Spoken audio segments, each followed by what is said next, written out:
Salut, donc en continuant avec la Convention de Chicago, la partie 4. Premièrement, droit de douane. Tout aéronef d'un État contractant est admis dans un autre État contractant en franchise de droit de douane. Cette franchise s'applique également aux pièces de rechange importées pour être utilisées sur un aéronef d'un autre État. Cette exemption ne s'applique pas aux marchandises débarquées. 2. Conditions à remplir par les aéronefs. Concernant les documents de bord, l'équipement radio CN, la certificat de navigabilité, licence personnelle, équipement radio, carnet de route, etc. Tout aéronef employé à la navigation aérienne est tenu de porter les marques de nationalité et d'immatriculation.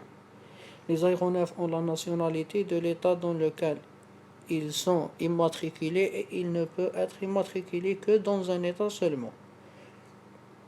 L'État d'immatriculation pourra être amené à fournir à l'OACI, Organisation d'aviation civile internationale, des renseignements sur la propriété et le contrôle des aéronefs de sa nationalité. Certificat de navigabilité.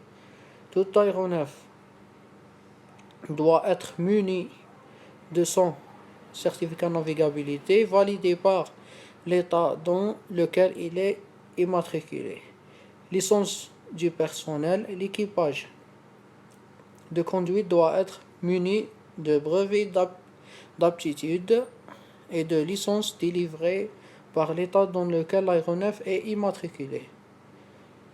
Chaque État contractant se réserve le droit de ne pas reconnaître pour le survol de son territoire les brevets d'aptitude et licences accordées à l'un de ses ressortissants par un autre État contractant. Reconnaissance des certificats et des licences.